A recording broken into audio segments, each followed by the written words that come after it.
Good morning, everyone. It's going to be a little loud. I got to reset some stuff. One moment. There we go. Is that a little better? Okay. Good musical morning, everyone. Welcome to another episode of Behind the Bench, where we take you behind, above, and beyond the repair bench. Sorry we're a little late. We had some technical issues today. My computer restarted, and it took me literally till right now, about 35 minutes for it to fully update and restart. So apologies for that. But we're here. We're ready to go. It's a wonderful Thursday morning. What do you got in your cup? I got coffee. Look at this. Look at this awesome Heid music mug. It's a little worn, but I love it. But bad update, go away. That's good. That's pretty good. Thank you. How has everyone's week been? And how is everyone's weekend looking? That's what I want to know. What are we looking forward to? I can tell you for me, I actually just got back from a trip because I am some of you may know this, maybe not, I am the band director for the University of Wisconsin Green Bay Pep Band, and the women's team made it to the Horizon League, and they won the Horizon League. So I was in Indianapolis for Monday and Tuesday, came back Tuesday night, and they're going to the NCAA, so I get to travel with them as well and go with that. Don't know where we're going yet, because Selection Sunday is, Sunday.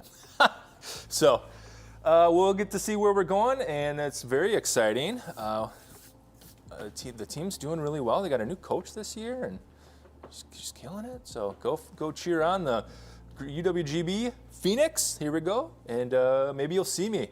You'll see me on the TV. Sometimes they pan over to the band, and I'm just up there dancing, waving my arms, just going. I'm sorry, everyone. So, today, we have some pretty cool stuff happening. We have a snare drum that we're going to work on, and that's pretty exciting. I love percussion repair. That's like the thing that kind of got me into repair, really, is when I would be in college and there'd be an issue with like the timpani or a snare drum.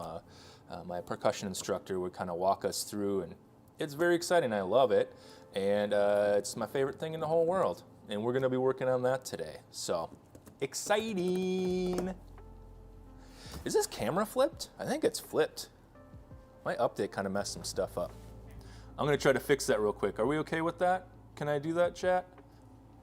Are you able to hang with me here while I try to fix that? Or we'll just let it go. It's fine. Let's see. Should we get started? Should we do this? Percussion? This is my right hand, so I think it's flipped. Anyways, percussion, here we go. So, let's see, let's hope everything works on my ear. Okay, we're still good. We see the camera, we're good. We got a pretty good setup here. Might adjust the camera a little bit. Yeah, we're good. We're okay. We're okay. Oh yeah, we're good. All right, so we got a snare drum. What a beaut. What a beaut, Clark. So the issue with this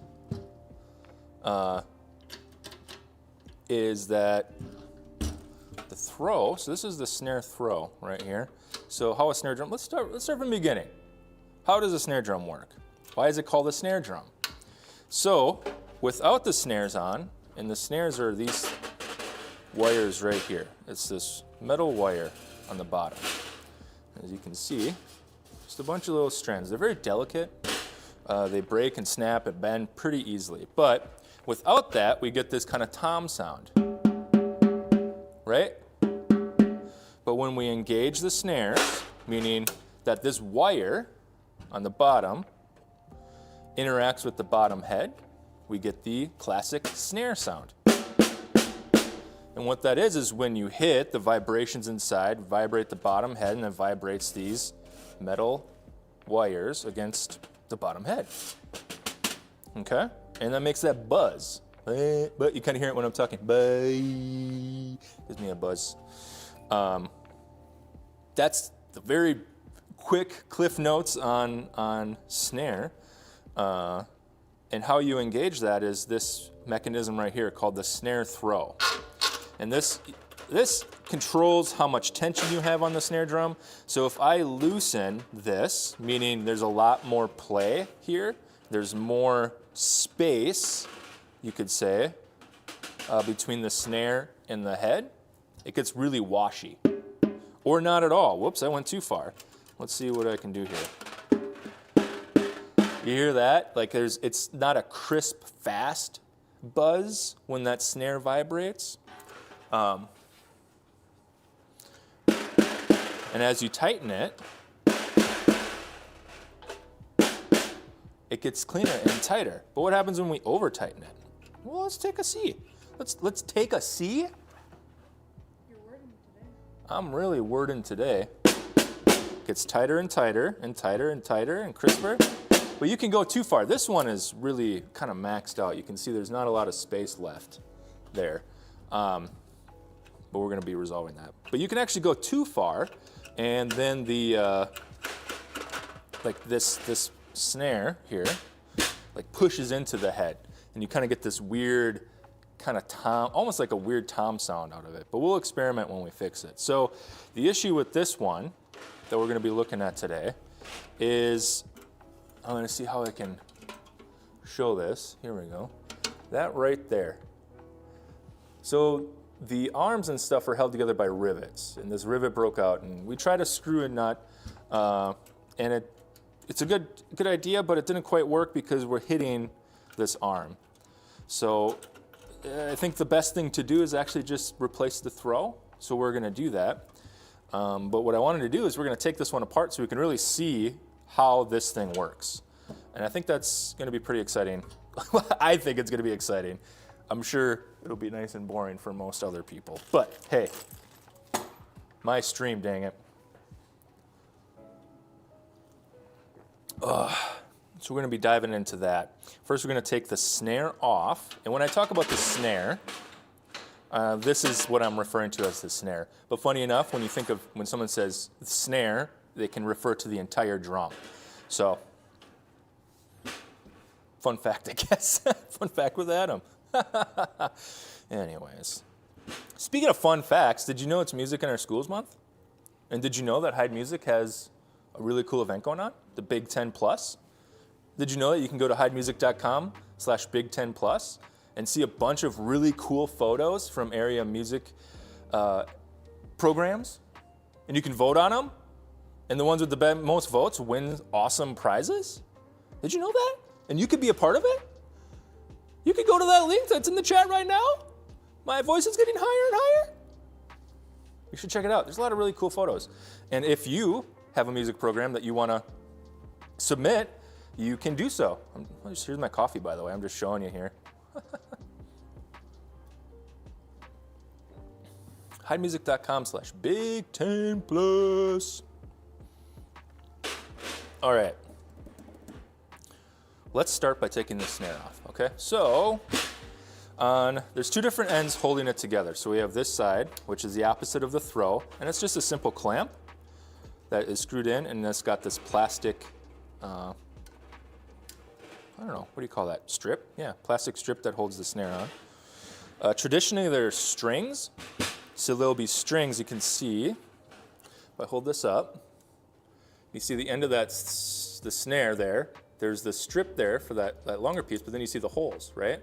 So that would be for string as well. So you can either use string or these plastic strips. The string is kind of fading out. I think most people use the plastic strips now because they're easier and quicker.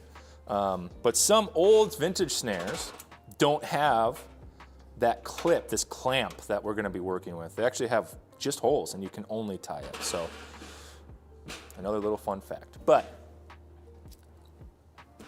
let's get started. By the way, I never said good morning. I got so rushed this morning trying to jump right into it. But good morning, everyone. Good morning, Cameron. Buddy, good to see you. Don, I saw you in the chat. Of course, Leah's here. Seanan. John, good morning. I saw Michael's here. There we go. Anil's here. Sam, I saw Sam in the chat.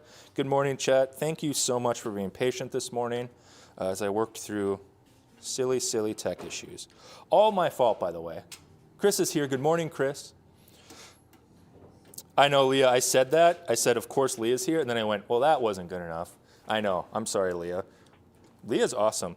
Leah's really funny, too. She's hilarious. She had some pretty good jokes in chat. I think she was trying to calm me down as I was waiting, freaking out. But, all right, so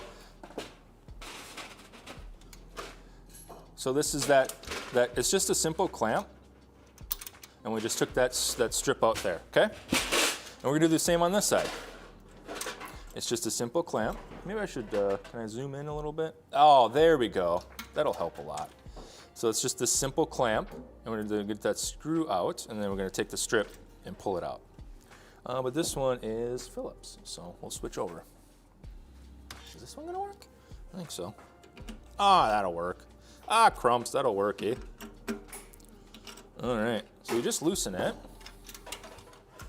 and we can pull that strip out, and now the snare's gone. No longer technically a snare drum. So this again is just, it's just this band of wire strip strings, I guess, curled up so that it buzzes the way it needs to. And there's different kinds of these. You can get thicker ones. It's called the Fat Cat. It's a little bit thicker than normal. I think different snares give different tones, and it's a whole thing. You know, snares could be, if I were to make a comparison, you could compare what kind of snare you have to maybe what kind of neck, like a saxophone or a barrel for clarinet. I don't want to say mouthpiece, because mouthpiece I think would be more like sticks. But I think that would be a good comparison. Maybe? Okay. No one knows it. It's a fun little... Anyways. All right. What am I saying? So, we are going to have to... Well, here's the thing, gang. Here's the issue. We have to get on the inside of this drum, because this is all connected through the inside. So we got to take the bottom head off. And I'm going to show you how I do that pretty quickly. Actually, I got to go get some stuff, so I'm going to freeze my camera. Because I'm going to use a drill. A drill with an attachment. Going off camera, I apologize. John says ligature. Ligature's good. Yeah, I like that. Let's see, where's that attachment? Here we go. So I've got this attachment right here. And it's basically a drum key that you can attach to a drill. Pretty cool. And I do that. I just have a standard drill, hashtag not sponsored. And I'm gonna just go one by one, just a little hit on reverse to kind of evenly loosen it. Come on.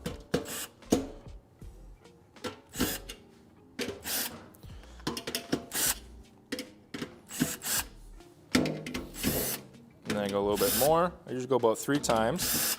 Makes it pretty quick. That one's being annoying. And now I'm just going to go all the way. Crank this up here. Hopefully that's not a terrible thing to listen to. I apologize if it is.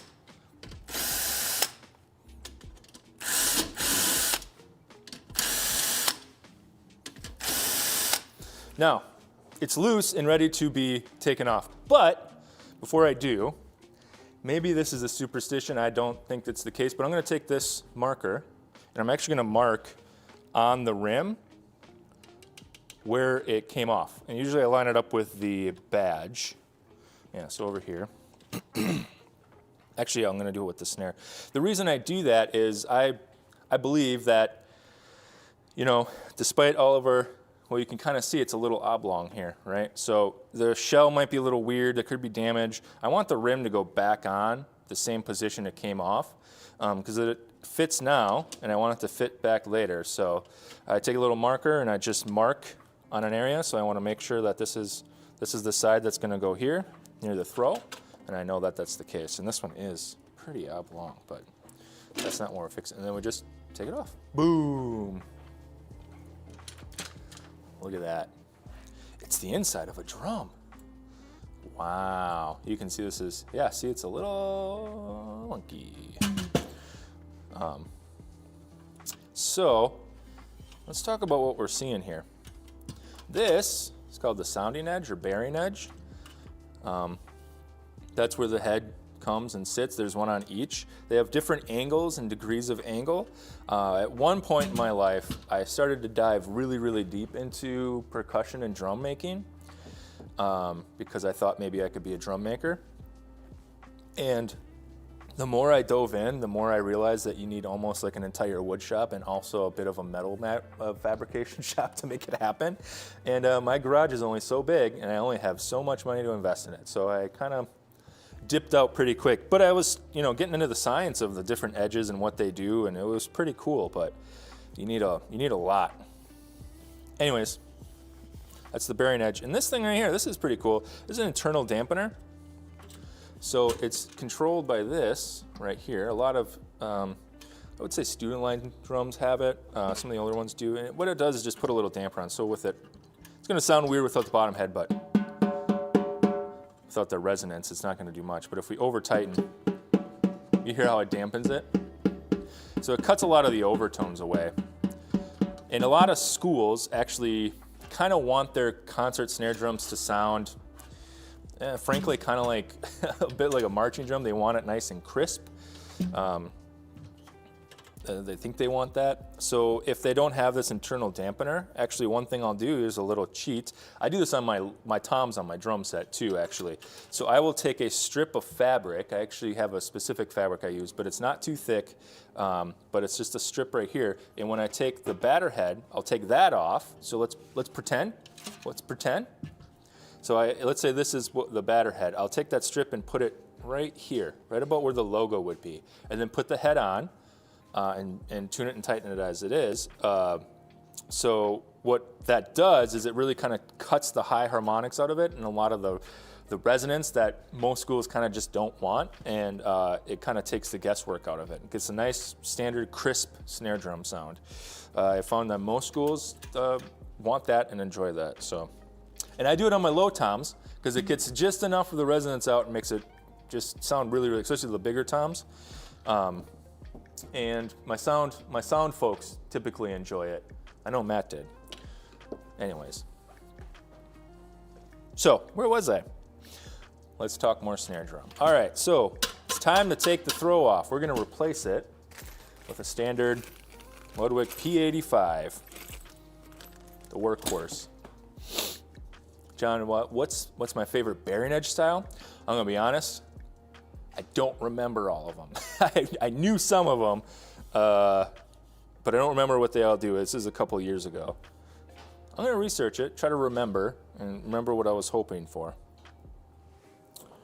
All right, so what we need to do is take this apart so we can get to these screws in here, okay?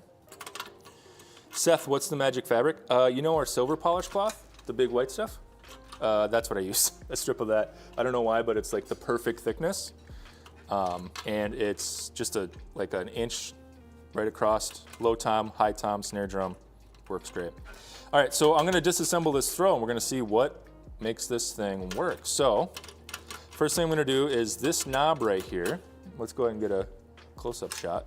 This knob right here is the tension knob. It does the tightness of the snare, brings this slider up or down compared to where the lever is. So if we disengage it all the way, come on, this part slides off. So this is the sliding mechanism where, if you recall, the strip that holds the snare gets clamped into here. So this slides up or down with the arm, and you can tighten or loosen how much it goes up and down. Oh, and that screw just fell right off, cool. And now on the inside, you can see it's just a 3-part lever system. And with this one, this arm broke, the rivet came out. I don't have the right rivets, and I've always had trouble getting that to work and fit properly after it breaks. So we're just gonna replace it. I think that'll be fun for the stream too. Here's a little tip. So let's say that this is working, but it's still kind of rough. We're having trouble getting it engaged. Like you almost have to like pick it up to make it move. What probably happened is this arm is bent up or down. So I would straighten that. And then if you put grease here, you can see there's actually a little bit there. And then if you put, I use heavy key oil for those that know what that is, but a kind of high viscosity oil at this pivot point, this one and this one, where the metal on metal is happening, the action of the snare is going to improve quite a bit. And I've actually been able to, where some might consider replacing the throw, I can get it to work quite well by just cleaning it and oiling it and making sure everything is straight. So that helps a lot. There's a little tip for you. Just oil, clean, make sure it's working well. All right, so we have the slider off, and now we have full access to the screws. And on the inside, it's just a little not holding it in. So we're going to actually, I wonder if I have that thing yet. One second, I gotta go off camera. I thought I had a special screwdriver that fits these, typically. Is this it? Molly, is this it? Is this the one? Are you sure? Did you steal it? Look at that, it fits. See, this is, what is this? 5/16. All right, so we're just gonna take this off.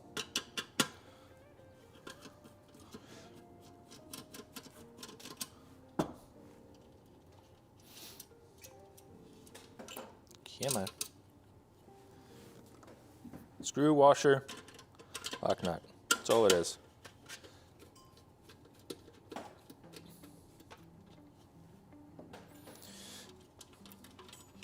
Never knew snare drums had, yeah, snare drums, there's a lot to percussion. I think what kind of happens typically is band directors usually just have a million things to do, always and forever. And percussion, kind of, you can make it work for a pretty long time without much upkeep. And it typically kind of gets ignored. But it's nice to, you know, take care of your percussion instruments and percussionists every now and again. It's actually something that I do and offer. I can go to schools and make these, but within like an hour or two, I can reset timpani, look at all the percussion, tighten, do all this kind of stuff. I used to do that a lot more. Come on out. All right, so we're just gonna put a new one on. And this is the same throw. It's just got the rivets and it works.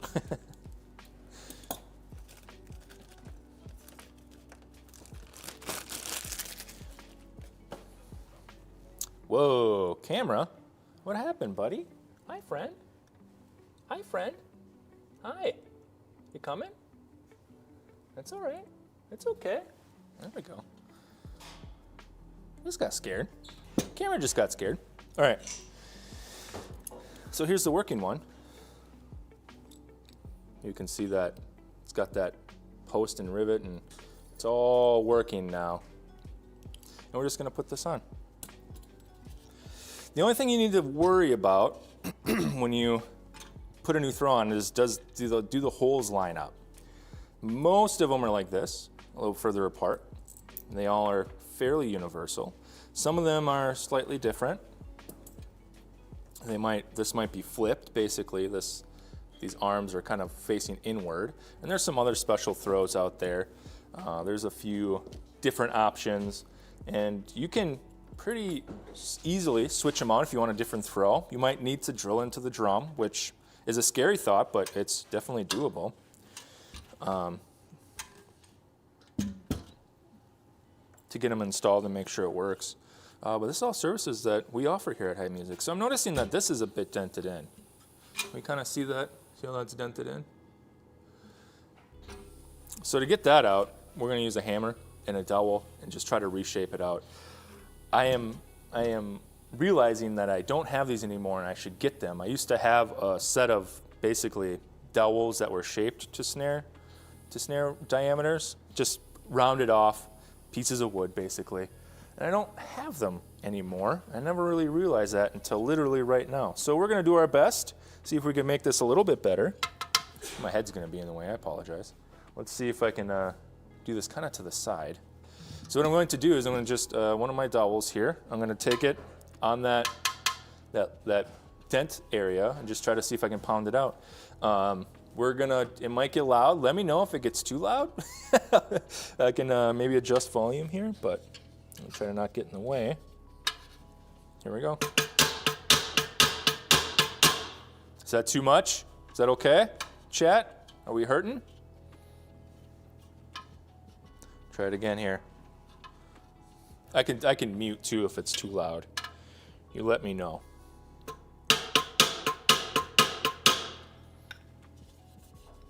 What?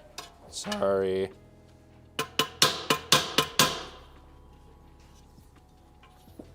Should I do it to a beat? Yeah.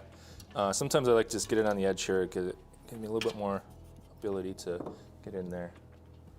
All right, we're gonna go this way. So, sounds okay? All right. I'm glad. I got some good filters on it. Thanks to John.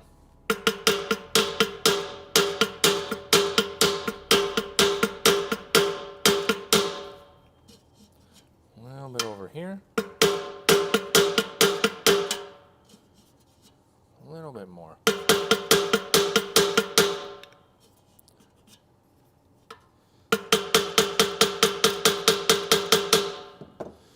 All right, that's better. I'm kind of shooting out this side here. So without that perfectly,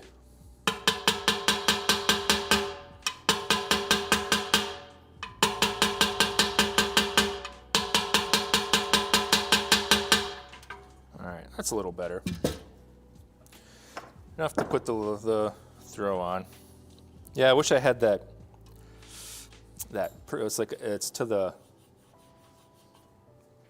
what am I thinking? Circumference of the snare. A little far here. No, I want to keep going. This is where I try to do a little bit better, and then I'm going too far, and I got to fix that. But hey, sorry.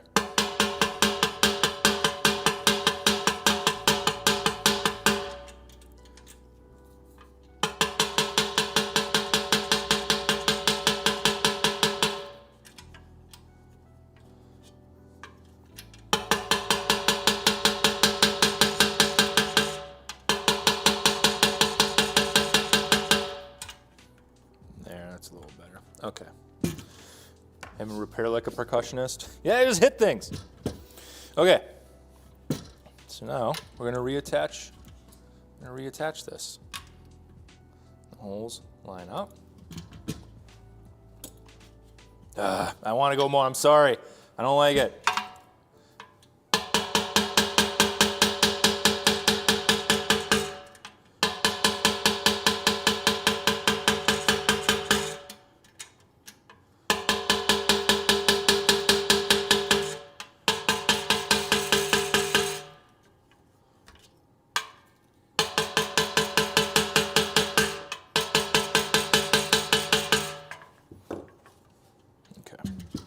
For the sake of the stream, we'll call it good. So, when we reattach, so we're going to get our screws ready. Let's see.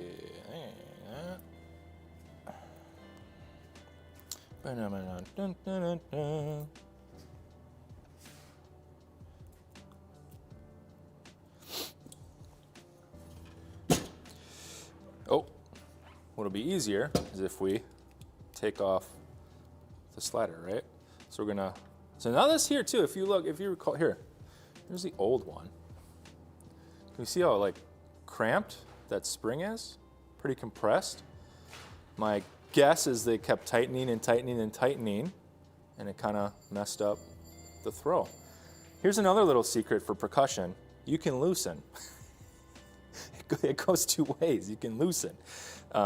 It's pretty wild. But now this one here, that's good. That's brand new. When we loosen it up, this one already comes pre-greased, pre-oiled. Yeah, there we go. We're gonna take that slider off. That looks nice. All right.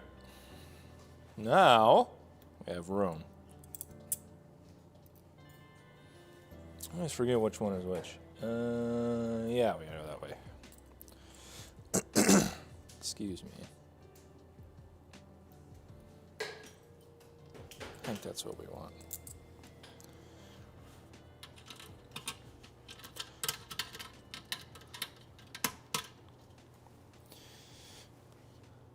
And we just put it back in, opposite of what we took it out as.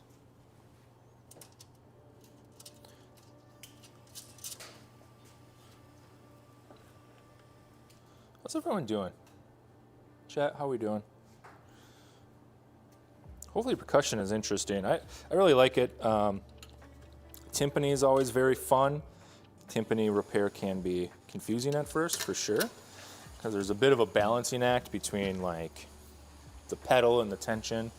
But perhaps one day we'll have a timpani in the shop and we can do a timpani stream. That would be fun. Maybe I can, there were a couple of schools that inquired about it. Maybe I can reach out and just get one. A marching glockenspiel? Yeah, that one of those came in.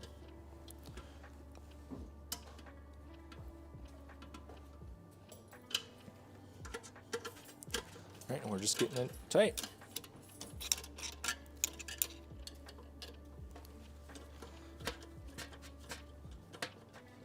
There. Just like that, you throw. So let's put the slider back on. So it's already greased. The threads are greased. The slider is greased, the metal on metal. I am gonna get these pivot points like I mentioned before, because we want that to be nice and free moving. Seems pretty good. So I'm gonna go ahead, I've got this oiler.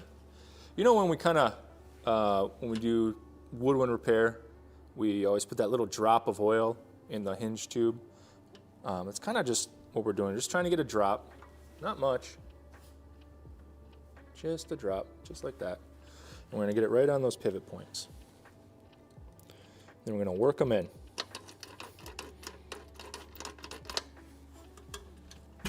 Inside. Wherever it's metal on metal, just give it a little help. Just need a little help. We all need a little help sometimes. A little assistance. Oh, I could feel that right now.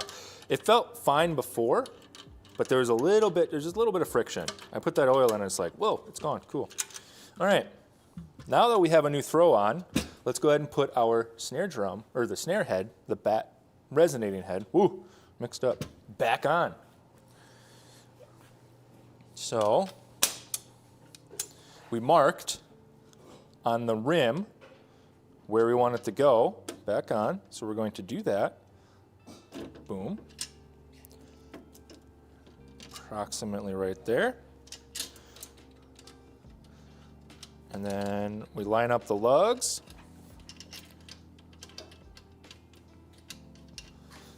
And just get them started. Just make sure that everything is lining up just fine.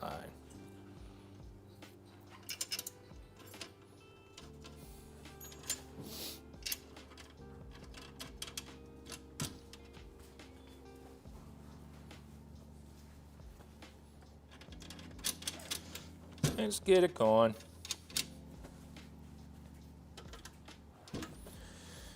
All right, also, we want to get a little bit of grease on the threads. I should have did that before I started it, but we'll get it now. Everything's fine. There's a bunch of different stuff you can use. People use like a lanolin-based grease. I find that I just have my tuning slide grease. Works pretty good. There's a couple different options, but as long as it's greased and working, we don't want those threads to get caught up and get gunky, so we're just making sure. So I'm just going to hit these threads with a little bit of this grease to help it out.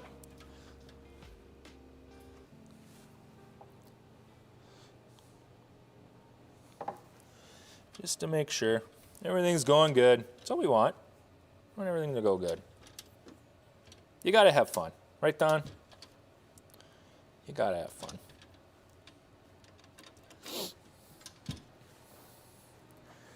All right, give me one of these. White lithium grease, nice. It has a million options. All right, so now this is where usually I get the most eyebrow raises because of what I do next. And it's just what I do and it works. And that's fine. Oh, my camera again. Friend, why are you so unhappy today? Hi. Hi. There you are. It's okay. So I go back and I prep this here for speed. I use my drill to get this started again. Now before everyone starts freaking out, first thing I do is drop this tension super low, okay? And all I'm doing is getting these started down to where it starts to engage the head.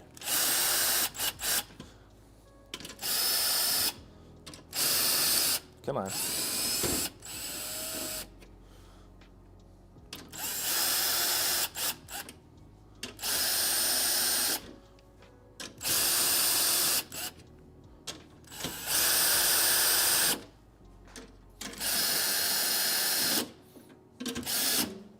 And I have it set so low that when I go through now, come on, it stops before it gets to a certain tension. So it gets a really nice loose tension, mostly all the way around. That's good starting base.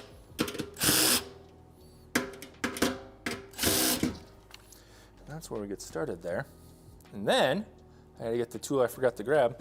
I have a really cool tool I wanna show you. It's called the TuneBot. Does anyone know what that is? Has anyone heard of that before? Let me grab it out of my percussion toolkit here. Oh, it's not in there. Where did I put it? Oh, this is embarrassing.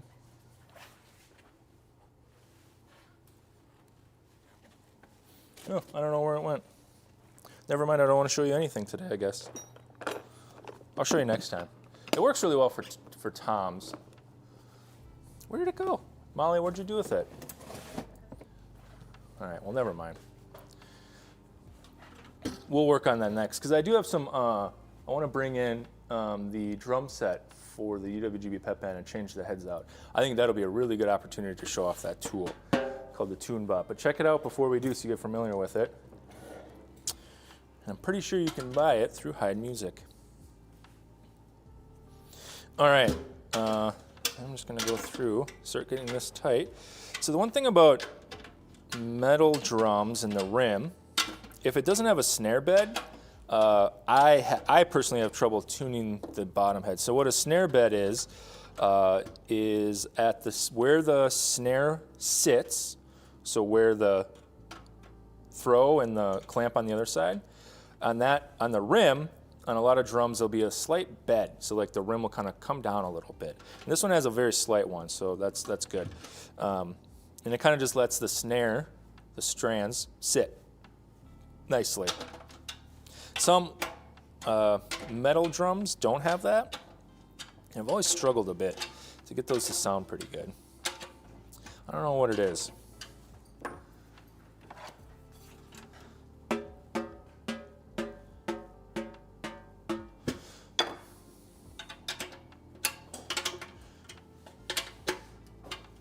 So I usually put my bottom heads a lot tighter than the top heads on my snare. I like the sound of that. That's typically where I kind of put the tension of everything. I think that's kind of basic on what most people do. But you can get different tones by putting the bottom head lower or tightening the top head more. So there's a lot of different options, a lot of different things that you can do to make the drum sound the way you want it, and that's that. There's a million different tunings, and it's pretty cool to see what people go for. I kind of have this like basic set that I go to just for schools, because I think that's what most people, especially in my area, are looking for, is a specific sound for these drums. Let's put the snare back on. So, just as it came off, oh, come on, Adam, that was silly. put it through the slots there. And I start with this side first, the clamp side. It's just a little easier.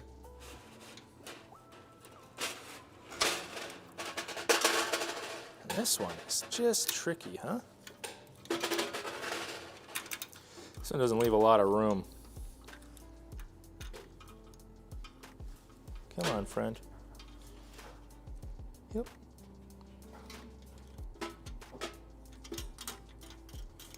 Come on. Don't embarrass me on stream. Come on. Just work.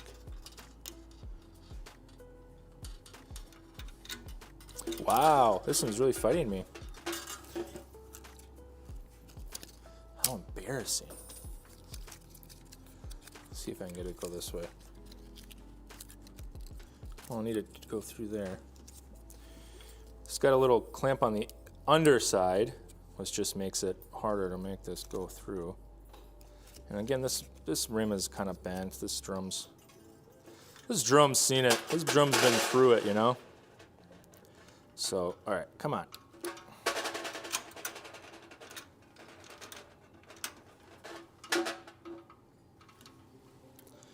Since we're talking drums, there we got it. Does anyone have like a favorite drummer? I think I saw in there, what was it, Animal versus Ringo Starr? That'd be fun. What's a drum battle you'd like to see? I gotta say, there's some like wild, wicked, crazy good drummers on like Instagram and whatnot. Some of the stuff they do, it's like, whoa. That's all I can say. Just whoa. How did you do that? All right, now that that's tightened, we're gonna end up loosening that quite a bit because I want to get this snare sort of in the center. Not loosening, I mean bringing it down.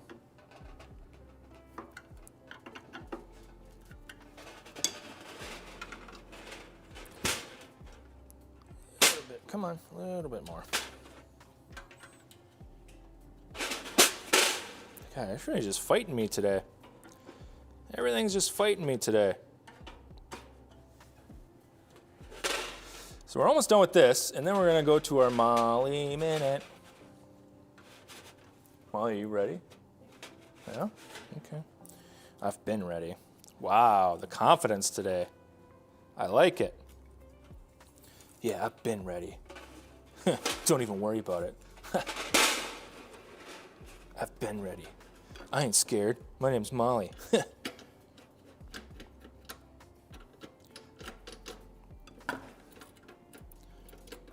All right. Adam? You like this guy named Adam from Wisconsin? Yeah, I heard him. I think he's overrated. You've never actually heard me play Seth, so that's not true.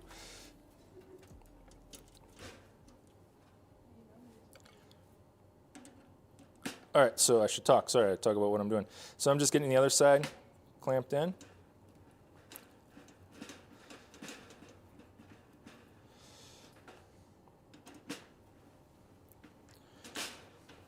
All right, so now we have a basically center. So I'm going to tighten this side because I like where this is sitting. So we're going to secure this side, and we're going to adjust the throw side a little bit. Now when I adjust the throw, I like to try to sit the adjustment knob about center, okay? So that there's room to go up and there's room to go down. More than likely we're gonna come up a little bit. But where we're sitting how I think this should sit, we're not there yet. So we gotta tighten this up a little bit. So what I do is I just loosen the throw, and we're gonna loosen this side just a little bit. I'm going to pull some more of that strap through so that when we pull tension on the throw, it'll pull more of the strap. And usually, you can kind of see, if you put the strap back to where it was, you'll see kind of an indentation of where the other one was. All right, let's see how that sounds and feels. Yeah, it's a little much, but I did bring this up a little too much here. So we're gonna let it out just a little bit, and then we're gonna get to tuning the snare. Tuning the snare. I'm gonna tell you how I like to set the snare tension and what I'm looking for. And you can take that and, you know, do what you want with it. Take that information, make it yours. I'm willing to share. Me too. So we're just getting this tension down. There we go. There, I like that. I like that a lot. Good.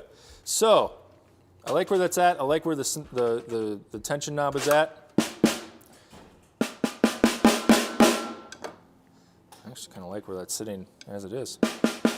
So, when I go to do the tension on the snare, okay, what I'm looking for is a balance between the super too tight crisp sound and then the washy. So if we're really loose, we kind of talked about this, we're going to go more into it here. Oh, that thing rings forever. Some people like that. Awesome, good for you. Do what you want.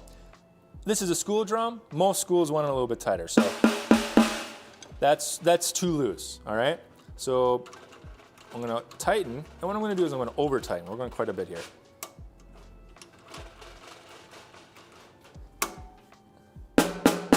You get this weird overtone. I'm not sure if the mic picks that up. When I hit quieter, you can really hear it. You hear more of the resonance of the drum more than the buzz of the snare. Can you hear that? So that's way too tight. So we're going to try to find somewhere in the middle.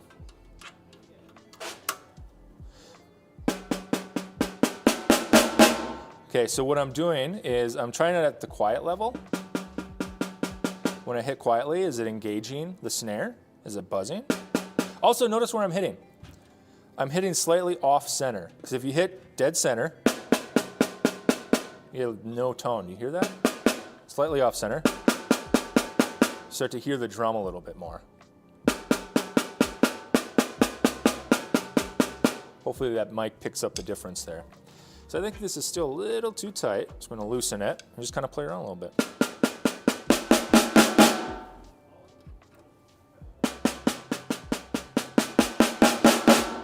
I'm thinking that's sounding pretty good to me. At a quiet level, nice and crisp.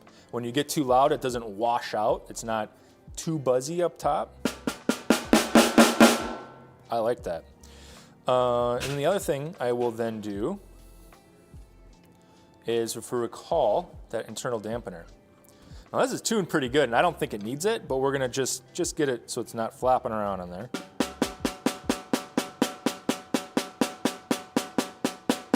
And right there, I heard some of those overtones just disappear, and that felt is just touching the bottom of the head here. So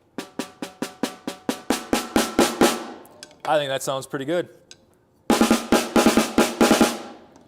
And that, my friends, is a replaced throw on a drum. We did it! Yay! Well, that was exciting. All right, so I'm going to set this aside, and I'm going to set up on the next thing we're going, hey, guess what? Guess what we're doing again? Take a guess. Another saxophone that needs to be disassembled and cleaned. Got a couple of those lined up, actually, so we're going to work on that again. But I think it's time for everyone's favorite segment, the Molly Minute. What do you think? Should we do a Molly Minute? Found it, yep. Should we do a Molly Minute, everyone? Here we go. Let's do it. Hopefully this works. Ba-da-ba-ba-ba-ba-ba, the Molly Minute. Bring! There we go. Okay, cool. Awesome. So today I have a Yamaha Advantage clarinet from our rental returns that I'm going to be replacing the tenon cork here.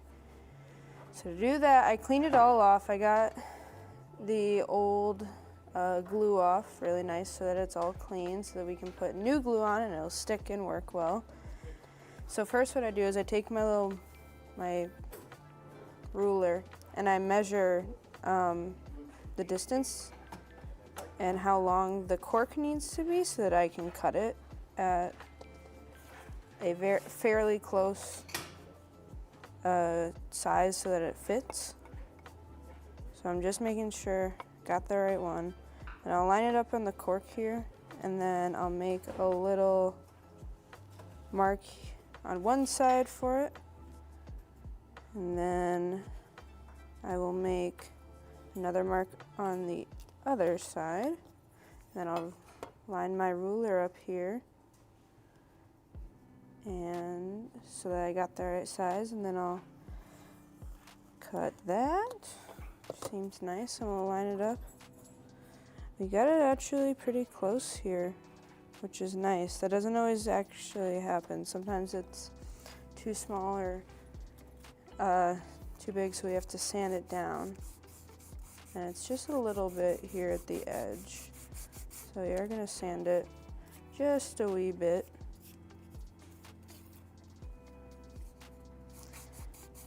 There we go. I think it'll work now. Yep, that should be good, yeah. Awesome, so now what we do is I'm gonna create a little, what's it called now? Create a little thing here so that it's same with the saxophone, bevel. I can speak words today. So that the cork will be able to overlap it and it'll be all right. It's, yeah, same with saxophone cork when I did that one. This one's just smaller. Instead of using the 1/16 cork, we measure it by numbers. We just label them like 1, 2, 3, 4, 5. I have a 3. Maybe Chris can tell me what the measurements for 3 cork is, or one of the guys at the warehouse, because I am not sure.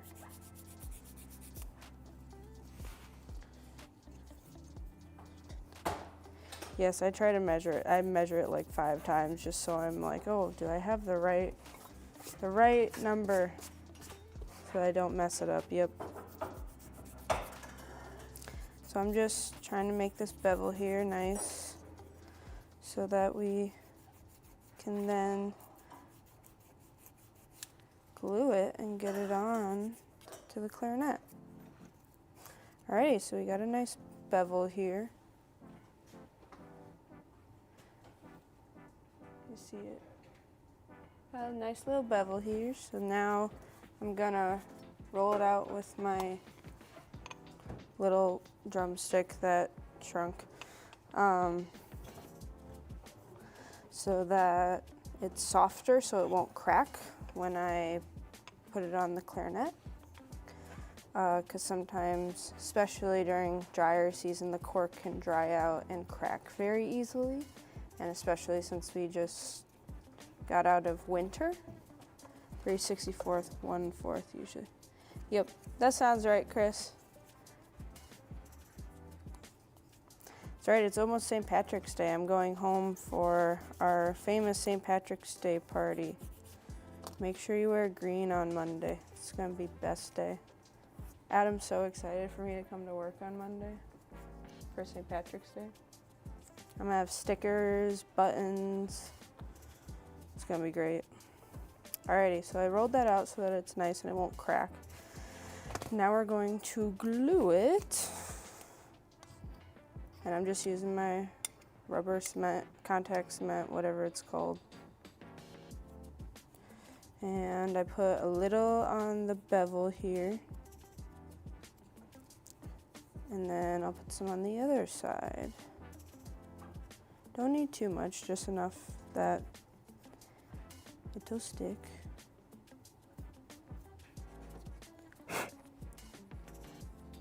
And I'll put some on the clarinet here. Oh, is that in the way?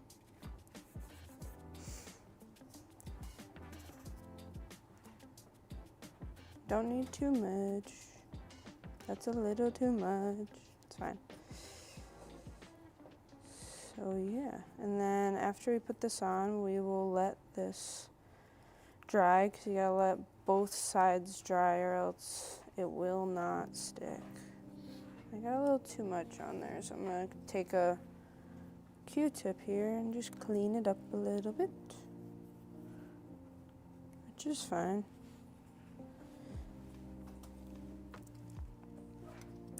Yeah, now we just gotta let it dry, and then I'll stick it on there. And after that, I will use some sandpaper to sand it down so that it'll fit. And this is the tenon that fits onto the lower joint. So yeah, it's kind of the same as saxophone neck corks. Those are fun. I do like doing neck corks. They are fun. They're very relaxing to me, and I don't mind doing them.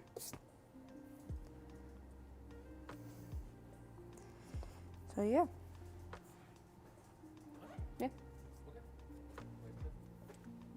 Bye-bye.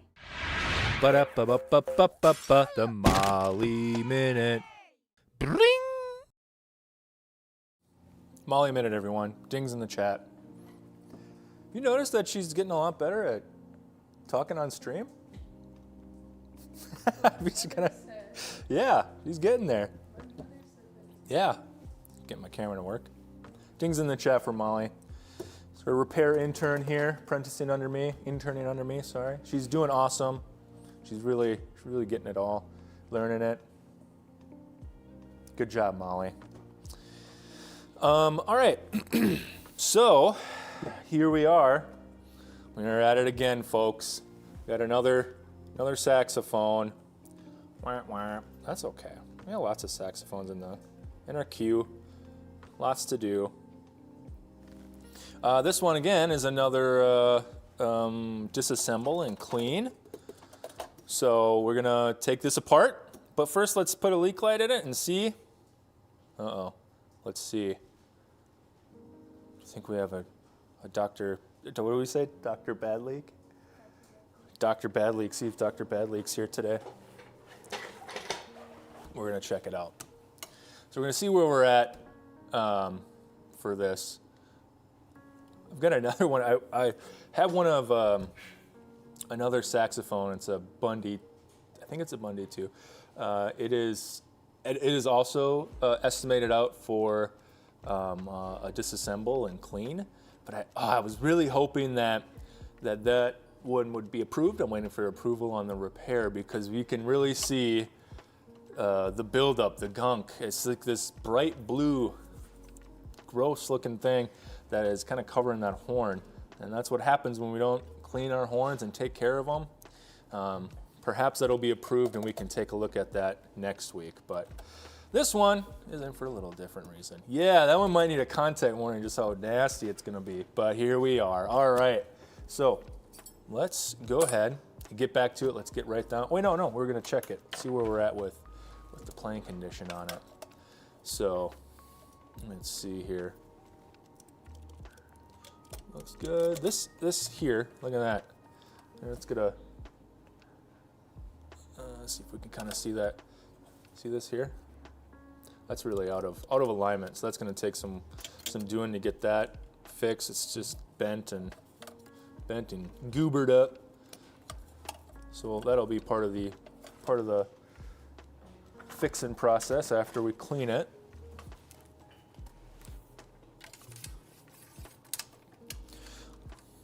That's not Dr. Bad Leak. That's his other sidekick. The bent key baddie. The bent key baddie. Mr. Misalign. I like that. There we go. Mr. Misalign. Misaligned. Yes, that's it. Misaligned. I like that. misaligned is pretty good. It's not pretty good, it's perfect. Uh-oh. Uh-oh. Uh-oh. Oh, hello, Adam. Seems you'd like to play the saxophone. Would be a shame if there was a bad leak. What do we say? Bad leak, go away. We got some leaks here on the lower stack. Bad leaks coming in. All right, upper stack. Yeah, this one's gonna be a bit of work here, but that's okay. But we're not doing the leaks yet. We gotta take it apart and clean it first. I'm gonna be able to show you, let's get to that because I have about a half hour left. I wanna show you some of these pads. And the reason that it's important to bring your instruments in, yearly preferably. And what happens here on saxophone, there's a couple areas that, water just sort of condensation gathers. Is just a point in these where that happens. So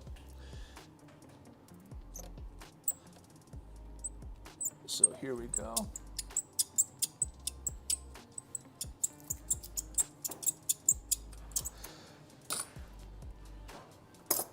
All right.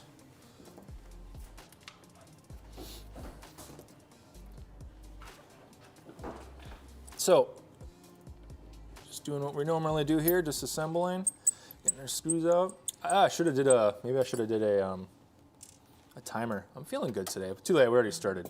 If I get that other saxophone approved and we get it on the stream next week, maybe I'll do another time test on it. We'll see. Yeah, what was it? I had 10 minutes and 6 seconds, something like that. Pretty good. But see if I can do better.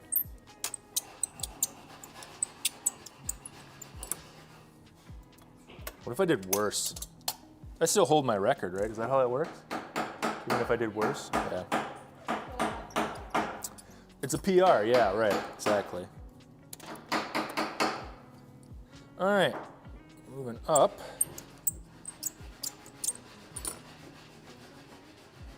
How we doing, chat? Yes, I see all the BLGA. I want to, I gotta work with Leah and John. I want to work with you on some things I have to talk to Leah a little bit about it, but growing the stream, get more in it. More silly things. So we have Dr. Badleak. I want to talk about this lore while we're working through this, chat. Dr. Badleak. Come in, making leaks in the horn, ruining solo ensembles all across the world. Then we have Sidekick. What was it? The Rusty, the Pokey Spring. That gives you tetanus. That's right. Wild. Then we have Misalign, throwing off regulations across the world.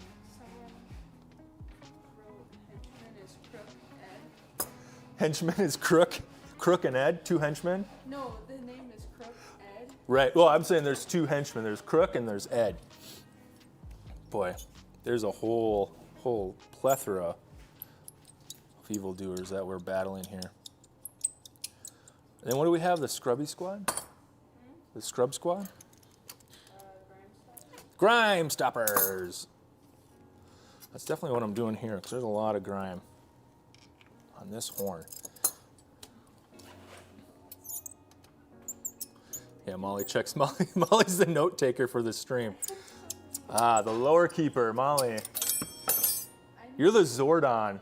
The what? Oh, don't say the what. Oh, no. Zordon? Did I say that right? Oh, no. Oh. Zordo? Chat, you know who I'm talking about. Did I say it right?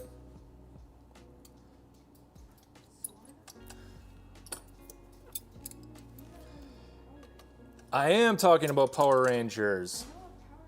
But you don't know who Zordon is? Dude, it's been forever. It's been like Zordon's the big face in the tube. Tib magnets, everyone.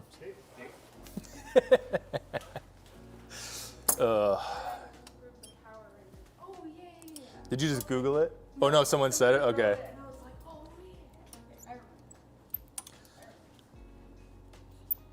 Come on. Oh, this one's a little stuck. There we go. Molly, you're the Zordon. Now we gotta get a graphic of Molly's head in the Zordon tube.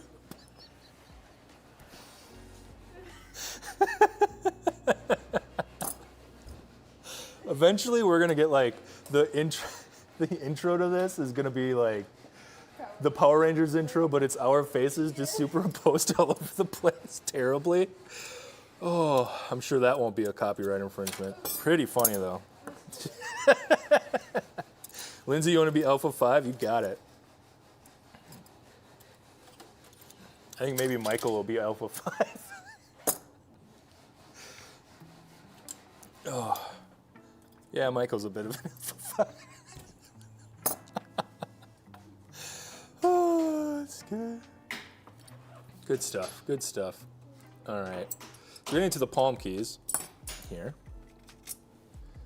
Yeah, some of these they're just old, you can see.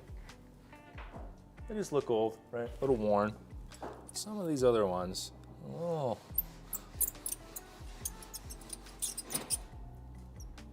A little bit more than old, I think. A little grimy. Let's take a look. Ooh, this one's really bad. Not really bad, but really old. The skin's tearing, right? See that? Kind of old and crusty. Let's see what this one looks like. Yeah, same. The palm keys are, typically, we see those replaced quite a bit. It's an area on the saxophone where just kind of moisture gathers. It's palm keys, the brunt of it. And then the E flat, which we'll take a look at. Maybe we'll do that one next just to show you. Come on. Come on, friend. Come on, friend. It's okay. There we go.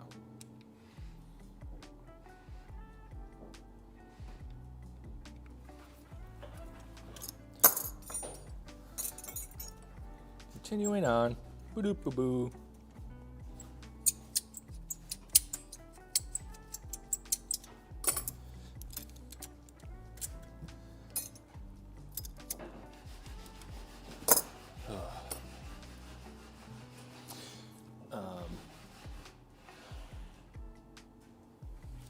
So Lindsay asked, when people bring in their instruments, is it with the understanding that it's entirely full service like this, with replacing the seals and all that? Various stages. Yeah, that's a really good question.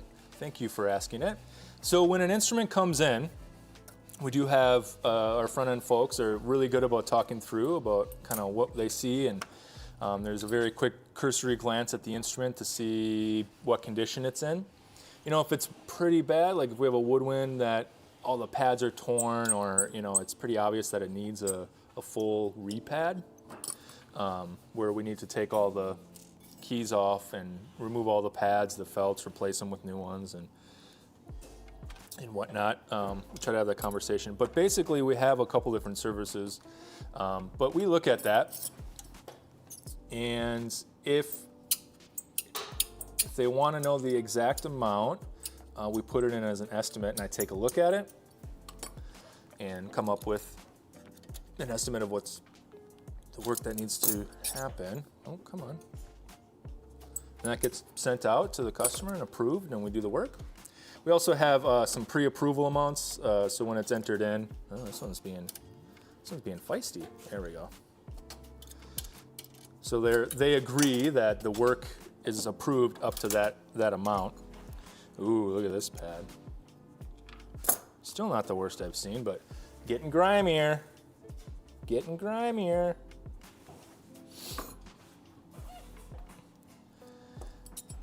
But yeah, we obviously we don't do work without an approval on how much it might cost. And if that pre-approval, if we kind of hit that threshold and we need to communicate out, we'll do like an estimate and let them know. But typically that pre-approval covers a lot. But like this, the making a full disassemble and clean, you know, that's not a tiny job. And we do get that. We do talk through that.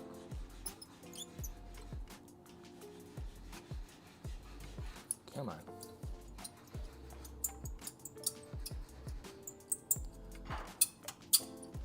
All right. We're almost there.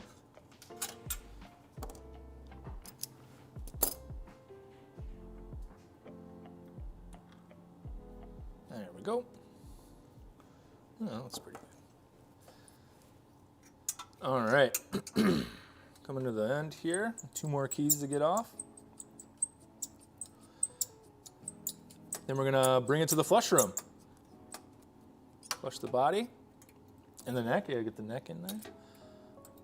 Scrub it out, get it clean. Bring her out, put her back together. Ah, crumbs. How many of these have we done? We did a lot of these. Just a lot of these bigger jobs here happening. And it's fun to do on stream. It's my 4th one. Ooh, I gotta get some variety. I don't want our streams to get stale. Percussion was nice. It'd be cool if we can get a timpani in. Maybe I'll reach out to some folks. Ah!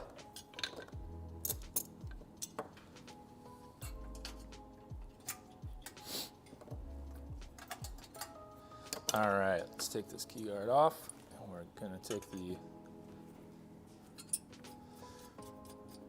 octave key off the neck. I didn't get her flushed.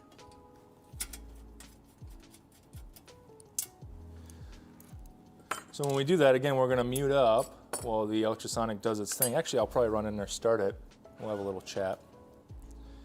Oh, almost forgot a key. Adam. My mind's in a million places.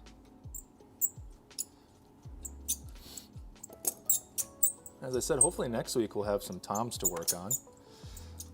Toms for drum sets, and I can showcase that too. I don't know what I did with it, the TuneBot. We'll try it for next week because it's a really cool tuning device that kind of really sped up and changed the way I tuned my drum set. And it might even, who knows, maybe we'll have it available on heidmusic.com. Who knows? All right, so obviously we have some pads to change. We saw those grimy ones. Oh, we got to come up with. So we have Dr. Badleak, Rusty the Spring Kid, Misalign. Then we have the henchmen, Crook and Ed. What are like? What's the dirty? Because we're the grime stoppers, so I don't want to use the word grime. We got to think of something there. Got to wash away this gunk. Ah, the gunk gang. That's hard to say. I'll screw that up every single time. We're not doing that. Gunk gang. No. No, Adam. Don't even try. You know you. All right, so we're gonna go swap over to the flushing room. And I didn't test this camera, so if it goes black, just give me a second and we'll get the camera working. So, it worked, cool. Gunch, gunch. The gunch. I don't know what that means. Man, I hope that isn't inappropriate. The gunch. All right, so we're gonna set it in the cage, the basket, not the cage, what am I talking about? Submerge it. And I'm gonna mute my mic for a second, and we're gonna start the ultrasonic. Where is it? Here it is.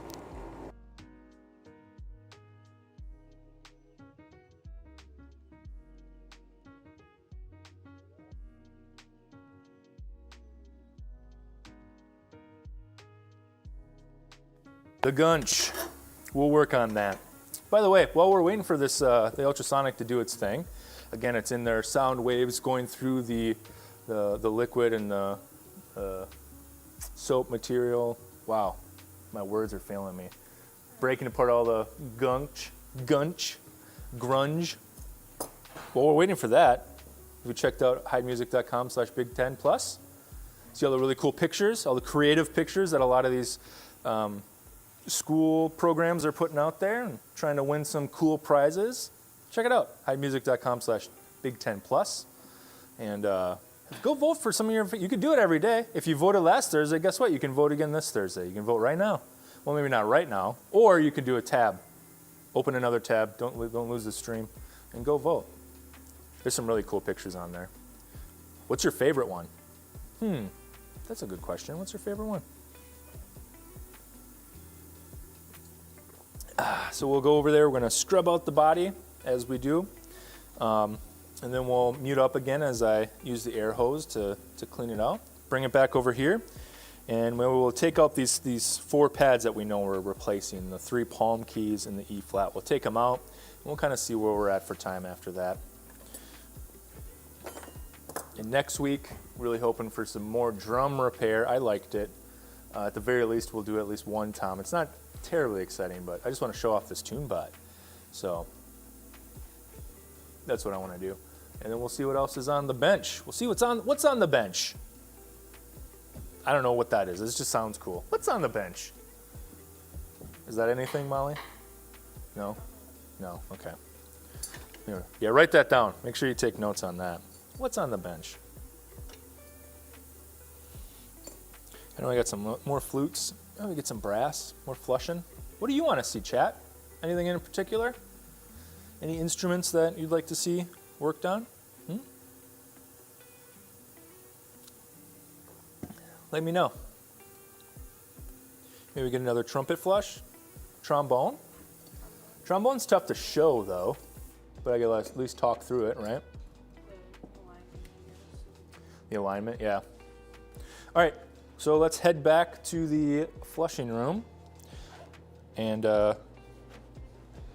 get this thing going, huh?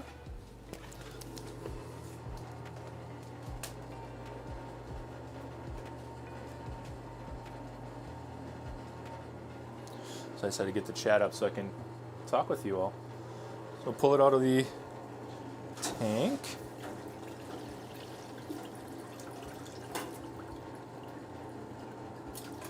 Wow, looks so much better.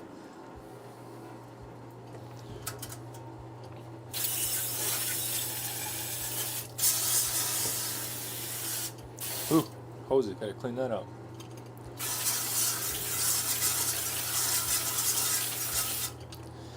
Oboe or bassoon, the 2 instruments that I don't really work on. I know. Shame on me.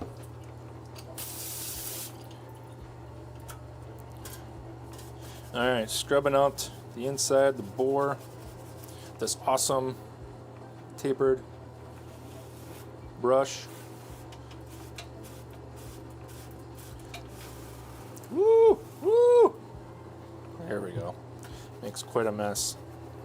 Now use it to just scrub the tone holes, get on the inside, the outside, get all the gunk off. Sudsy today.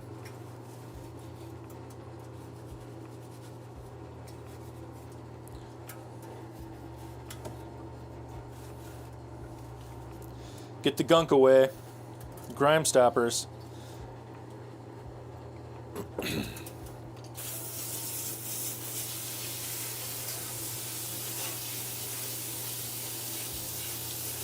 Cleaning out my brush, take care of your tools and they'll take care of you. Of course.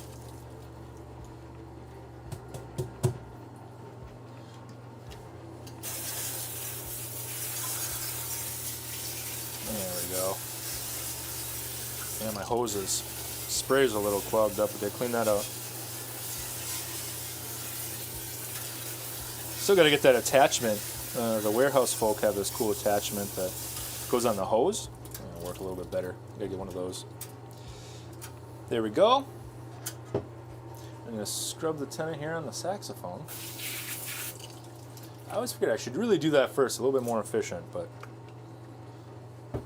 too caught up in the saxophone.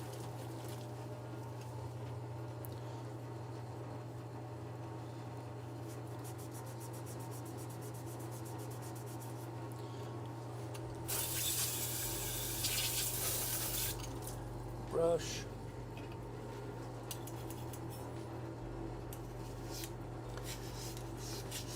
Bada bing. Here we go. All right. Now I got a clean sax body. Washed off, ready to be dried. So I'm gonna go ahead and mute up again. Use the air hose, blow this out, and we'll get it back on the stand.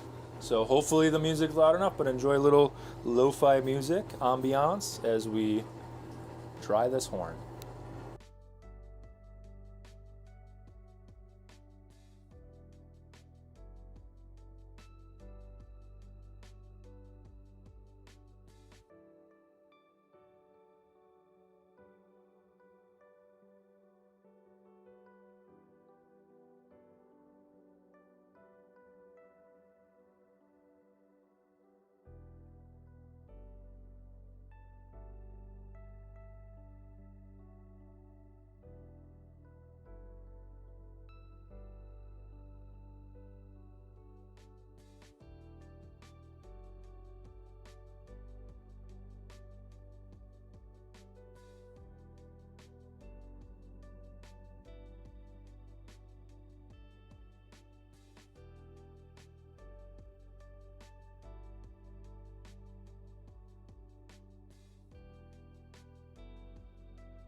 All right, we are back. The fi is low, but the vibes are high. Yeah, that's right. Jeffrey, hello. Toxic, hello. Welcome. Thanks for popping in. Should do a mascot for the flush room. Rubber duck. Rubber ducky, you're the one. That would be fun.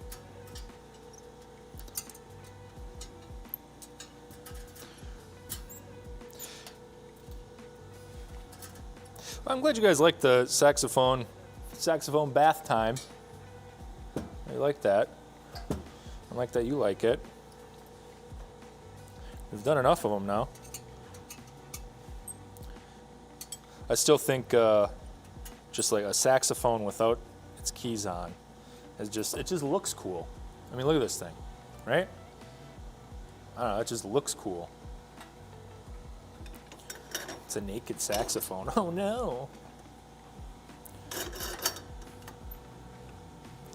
I still think a saxophone spring piece. Someone write a piece for saxophone spring. Disassembled saxophone. An overture for disassembled saxophone. Can you do that, Molly? Yeah, can you do that? No? Okay. All right. Excuse me. So, I was a little bit late today. I'm going to stay a little bit late. We're going to go until 10:05. Let's see if we can pop these pads out. And then that'll be it for the stream. So, as recall, little Pokey. Hi, little Pokey. Yeah, look at this pad. Gross. You can make a broth with that. Gross. Adam, don't. I noticed that when I'm working on drums, I was very serious and educational and talking through. Hop the saxophone and I get goofy again. That's just saxophone. I'm more passionate about drum repair. Hey, could be. I am a drummer. Excuse me, I'm a percussionist. Anyways. It's like saying I'm a flute player. You're a flautist. So we just stab the pad. Stab the pad. So I stab the pad. I'm gonna use a smaller, a little pokey and mini pokey. Mini pokey. Sesame Street showed a saxophone factory? Huh. I'm gonna look that up. So again, I stab the pad. Stab the pad. We're getting rid of it, so it doesn't matter. And I put a little backwards tension on it so that when I heat it, when the glue gives, it just pops right out. And most of the glue comes out of the key cup, making it easier for cleanup. Oops. That's how I do pad removal on all pads that have glue. There we go. And those 4 pads are ready to be replaced. But that is a job for a different time. Hey, I'm down here. Hi. So, we did a lot today. We got a snare drum fixed up. Got a tenon cork almost finished. Got the saxophone disassembled and cleaned. All in an hour and a half. And that's with technical issues and the stress of that, which again, I apologize for being late today, but hey, it happens. So I think that's gonna be it for this wonderful edition of Behind the Bench. Thank you very much for coming. Again, I'm Adam, my intern, Molly. You wanna wave, ready? Molly cam. Go back, Molly cam. There we go. And this is, again, Heid Music. Please join us next week as we work on something. Probably, I'm hoping drums. Actually, there's a chance, I will say, there's a chance next week that we might be doing something a little different, because I might be in the NCAA tournament yet. We'll see how well the women's team goes. So we'll have to see what happens next week. Stay tuned. Make sure you subscribe. Hit that bell so you know when we go live. And of course, visit heidmusic.com for all of your musical needs. What? Oh, nice. Yeah, we'll have to watch it. So anyways, everyone, thank you so much for joining. Have a wonderful musical Thursday, and we will see you next time. Signing off. Wow, I need to work on this whole thing.